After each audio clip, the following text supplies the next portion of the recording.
Hello students, I'm Sneha Sharma from Maths Pirates, and today we are going to discuss the topic what is democracy and why democracy exists as a form of government. तो हम एक थोड़ा सा overview देख लेते हैं कि इस टॉपिक में हम क्या क्या देखने वाले हैं. हम डेफिनेशन ऑफ डेमोक्रेसी डिस्कस करेंगे, हम उसके कुछ बेयर मिनिमम फीचर्स को डिस्कस करेंगे, हम डिस्टिंग्विश करेंगे between a democratic form of government and a non democratic form of government. तो ये कुछ चीज़ें हैं जो हम इस टॉपिक में देखने वाले हैं.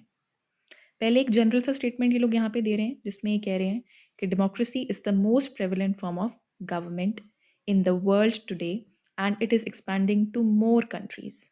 कि डेमोक्रेसी जो है वो एक बहुत ही कॉमन फॉर्म ऑफ गवर्नमेंट आपको आज के टाइम पे देखने को मिलता है. ऑलमोस्ट 200 के अराउंड कुछ कंट्रीज हैं वर्ल्ड में और उनमें आपको democracy as a form of government ही मोस्टली देखने को मिलता है. और ये एक्सपैंड भी कर रहा है. जो नई कंट्रीज आ रही हैं वहाँ पे भी किस चीज़ की डिमांड हो रही है कि हमें भी एक डेमोक्रेसी का दर्जा दिया जाए. तो टॉपिक यहाँ से स्टार्ट हो रहा है कि ये डेफिनेशन ऑफ डेमोक्रेसी डिस्कस करना चाह रहे हैं. तो क्लास में कुछ स्टूडेंट्स हैं और एक टीचर हैं. तो ये टीचर्स और स्टूडेंट्स की कुछ कॉन्वर्सेशन चल रही है जिसमें वो डेमोक्रेसी की डेफिनेशन तक बेसिकली आने की कोशिश कर रहे हैं. तो एक स्टूडेंट है, वो अपनी टीचर से क्या कहती है, why do we need definitions at all. वो अपनी टीचर से पूछती है कि हमें डेफिनेशंस की ज़रूरत है ही क्यों. तो उसकी टीचर क्या कहती हैं कि we need a clear definition only because people use it for different purposes because very different kinds of governments call themselves democracy. हमें डेफिनेशन की ज़रूरत इसलिए है, उनकी टीचर बता रही हैं, क्योंकि डेमोक्रेसी एक ऐसी फॉर्म ऑफ गवर्नमेंट है जिसके जब तक हम लोग फीचर्स को डिस्कस नहीं करेंगे, जिसकी हम डेफिनेशन को जब तक डिस्कस नहीं करेंगे, तब तक हम ये प्रूव नहीं कर पाएंगे कि जितनी भी गवर्नमेंट्स दुनिया में ये क्लेम कर रही हैं, ये कह रही हैं कि हम एक डेमोक्रेटिक फॉर्म ऑफ गवर्नमेंट हैं, तो वो सही कह रही हैं, वो सच कह रही हैं या फिर नहीं कह रही. फिर एक स्टूडेंट है क्लास में जो कि अब्राहम लिंकन की एक बहुत फेमस कोट को कोट करके बताता है. तो अब्राहम लिंकन ने क्या कहा था, that democracy is government of the people, by the people and for the people. तो अब्राहम लिंकन कहते हैं that democracy is government of the people, by the people and for the people. मतलब लोगों की सरकार, लोगों द्वारा सरकार, बाय मतलब the government is elected by the people, and for the people मतलब कि it is suppose to work for the people. The government is elected by the people, the government constitutes. सरकार में कौन लोग बैठते हैं, हम जैसे आम लोग बैठते हैं, वो भी इस देश के सिटीजन्स होते हैं, ठीक है. और वो लोग किसके लिए काम कर रहे होते हैं, वो सिटीजन्स के लिए, पीपल के लिए, जो उस देश के नागरिक हैं उनके लिए काम कर रहे होते हैं. तो अब्राहम लिंकन की बहुत फेमस कोट है, you might have come across this quote also. अगर आपने पहले नहीं पढ़ी है तो आप फ्यूचर में इसको कई बार कई जगहों पे देखेंगे. तो जब ये स्टूडेंट ये बता चुका है तो एक और स्टूडेंट है जो बताती है कि डेमोक्रेसी जो शब्द है उसका ओरिजिन कहाँ से हुआ था. कि अगर हम डेमोक्रेसी वर्ड को देखते हैं तो उसका ओरिजिन कहाँ से है. तो वो क्या कहती है, the word democracy comes from a Greek word demokratia. तो ग्रीक वर्ड डेमोक्रेशिया से हम डेमोक्रेसी शब्द को डिराइव करते हैं. In Greek demos means people and क्रेशिया means rule. तो डेमोक्रेसी क्या बन गया, rule by the people. This is the correct meaning of the word democracy. कि हम जो वर्ड पढ़ रहे हैं डेमोक्रेसी में, डेमो उसका मतलब है पीपल, और जो हम क्रेसी पढ़ रहे हैं उसका मतलब है रूल. तो बेसिकली जब जो किसी भी देश के लोग हैं, किसी भी देश के पीपल हैं या उसके सिटीजन्स हैं, जब वो रूल कर रहे होते हैं तो हम उस गवर्नमेंट को क्या बोलते हैं, a democracy, a democratic form of government. So I hope you have understood अभी यहाँ तक जो हमने डिस्कस किया. इसके बाद हम एक सिंपल डेफिनेशन ऑफ डेमोक्रेसी की तरफ जाते हैं कि अगर हम फिर भी थोड़ा और इजी टर्म्स में उसको डिफाइन करना चाहे तो डेमोक्रेसी क्या होगी. तो ये क्या कह रहा है यहाँ पे, one simple factor common to all democracies is the government is chosen by the people. जो कि अब्राहम लिंकन ने भी कहा that democracy is government for the people, of the people and by the people. तो by the people मतलब the government is elected by the people in a democracy. ये एक common feature है जितनी भी डेमोक्रेसीज वर्ल्ड में exist करती हैं उनका। फिर आगे क्या बोल रहे हैं? We could thus start with a simple definition that democracy is a form of government in which the rulers are elected by the people. तो वही सेम चीज़ ये पॉइंट आउट करने की कोशिश कर रहे हैं यहाँ पे भी कि डेमोक्रेसी में क्या होता है, दैट द रूलर जो भी रूल कर रहा है, जैसे कि अगर हम Narendra Modi as prime minister की बात करते हैं या फिर जो पूरी काउंसिल ऑफ मिनिस्टर्स होती है, आपको ये टर्म्स अभी नहीं पता होंगे, हम लेटर ऑन डिस्कस भी करेंगे इन्हें। तो बेसिकली जो प्राइम मिनिस्टर हैं, एमपीज हैं, एमएलएज हैं, उनको कौन इलेक्ट करता है? उनको लोग इलेक्ट करते हैं। और जब उनको लोग इलेक्ट कर रहे हैं तो हम उसको क्या बोल रहे हैं? हम उसको डेमोक्रेसी बोल रहे हैं इनके हिसाब से, अभी तक जो इन्होंने पॉइंट आउट किया है। आगे लोग क्या बता रहे हैं? That dictators like Pinochet in Chile are not elected by the people. कि डिक्टेटर्स जो होते हैं वो तो लोगों द्वारा इलेक्टेड नहीं होते, वो क्या होते हैं? They are self proclaimed. वो अपने आप को ही गवर्नमेंट का दर्जा दे देते हैं, खुद ही लीडर बन जाते हैं। जैसे कि Hitler was also a dictator, he was not elected but a self proclaimed leader. वैसे ही पिनोशे की बात कर रहे हैं लोग चिली में। आगे लोग क्या कह रहे हैं? This also applies to monarchies. तो हमने डिक्टेटरशिप में देख लिया कि वहां पे भी इलेक्शंस नहीं होते। मोनार्कीज में भी, मोनार्कीज यानी जहाँ पे रूलर्स होते हैं, जहाँ पे किंग्स होते हैं, तो मोनार्कीज में भी क्या है? वहां पे भी इलेक्शंस नहीं होते। वहां पे भी क्या होता है कि जो राजा होता है वो क्यों राजा बनता है? राजा का बेटा राजा क्यों बनता है? क्योंकि he is born in a royal family. Just because वो उस फैमिली में पैदा हुआ है जिस फैमिली के लोग राजा बन जाते हैं जब वो बड़े होते हैं। तो इसीलिए मोनार्कीज में भी क्या होता है? राजा कौन बनता है? इलेक्टेड नहीं, बट एक ऐसा इंसान जो पैदा हुआ है एक रॉयल फैमिली में।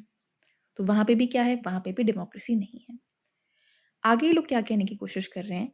The kings of Saudi Arabia rule not because the people have chosen them to do so but because they happen to be born into a royal family.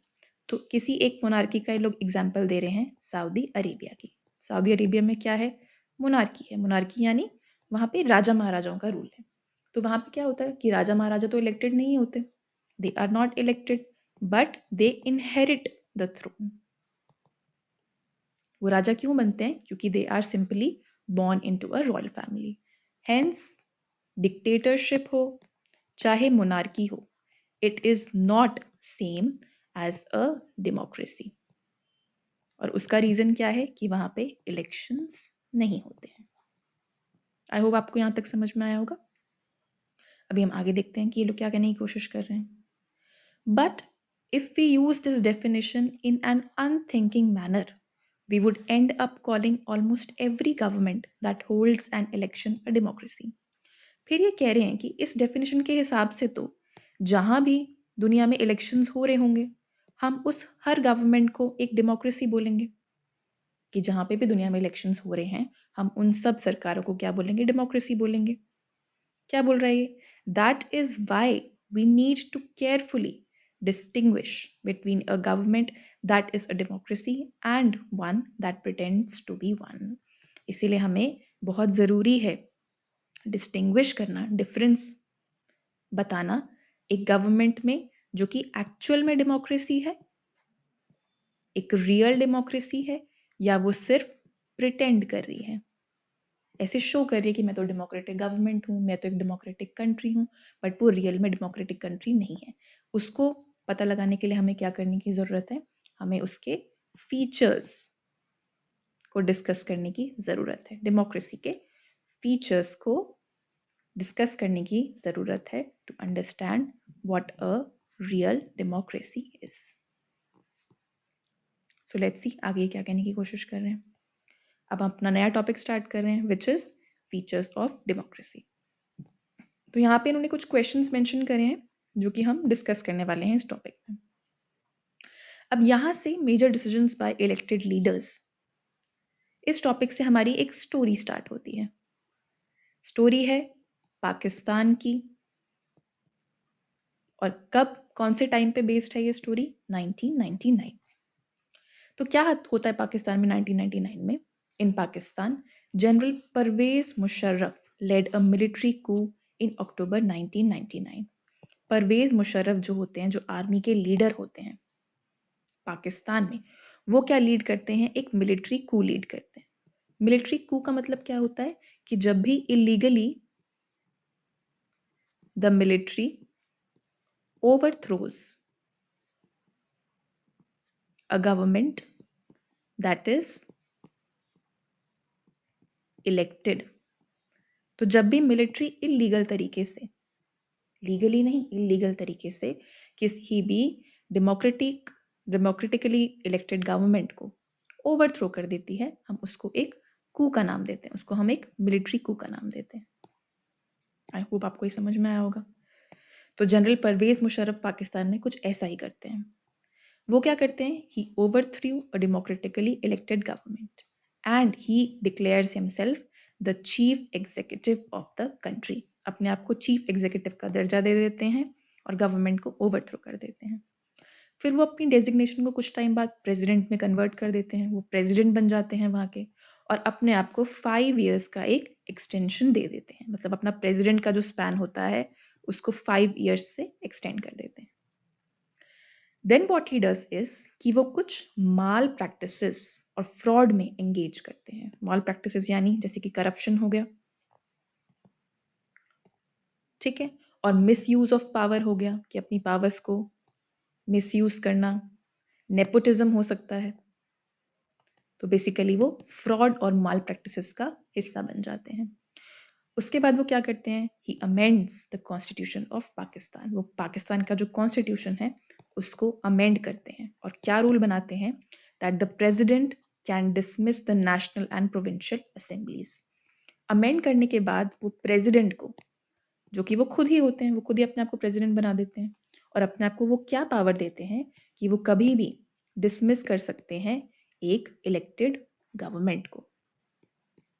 जैसे कि हमारे देश में मान लो प्रेसिडेंट हैं, ठीक है, तो हमारा मिलिट्री के जो हेड होते हैं, मिलिट्री के जो चीफ हैं, वो प्रेसिडेंट बन जाए। वो प्रेसिडेंट बन जाए, जब वो प्रेसिडेंट बन जाए तो वो क्या बोलें कि वो नरेंद्र मोदी हैं जो प्राइम मिनिस्टर हैं, उनकी गवर्नमेंट को कभी भी डिसमिस कर सकते हैं, कभी भी उतार सकते हैं उनकी थ्रोन से। तो ऐसा एक रूल पाकिस्तान में जनरल परवेज मुशर्रफ बनाते हैं। उसके बाद क्या होता है?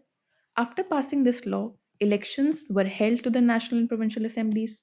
कि इलेक्शंस तो फिर भी होते हैं, ऐसा रूल बन गया कि कभी भी डिसमिस किया जा सकता है गवर्नमेंट को, लेकिन उसके बावजूद भी इलेक्शंस होते हैं, क्योंकि एक गवर्नमेंट तो चाहिए लोगों को चलाने के लिए। तो क्या होता है? So Pakistan has had elections, elected representatives have some powers, but the final power rested with the military officers and General Musharraf himself. Elections तो हुए, लेकिन क्या इन इलेक्शंस में जो गवर्नमेंट इलेक्ट हुई है उसके पास पावर है डिसीजन मेकिंग की? नहीं, उनके पास पावर नहीं है। पावर किसके पास है? पावर है मिलिट्री के पास, प्रेसिडेंट के पास। तो in spite of conduction of election in Pakistan, the power still rested with the president and the military. तो अभी हमने क्या फीचर डिस्कस किया? डेमोक्रेसी का। हमने डिस्कस किया था कि डेमोक्रेसी कौन सी फॉर्म ऑफ गवर्नमेंट होती है जिसमें द रूलर्स या फिर the government is elected by the people। बट क्या ये सच है पाकिस्तान के केस में? No, it is not right. Pakistan में एक इलेक्टेड गवर्नमेंट तो है, बट फिर भी क्या डिसीजन मेकिंग उस इलेक्टेड गवर्नमेंट के पास है? क्या वो लॉज बना सकती है अपनी मर्जी से? नहीं। लॉज जब भी बनेंगे तो किसका मेजर रोल रहेगा? प्रेसिडेंट का मेजर रोल रहेगा। प्रेसिडेंट कभी भी इस गवर्नमेंट को डिसमिस कर सकता है, कभी भी उसको अपनी थ्रोन से हटा सकता है। तो यहाँ पे क्या कहने की कोशिश कर रहे हैं? The power to take final decision rested with the army officials and with general Musharraf and none of them were elected by the people. ठीक है, कि पावर जो कि डिसाइड करने की थी, डिसीजन मेकिंग थी, वो किसके पास थी? मिलिट्री के पास। और क्या मिलिट्री इलेक्टेड थी? No, it was not elected.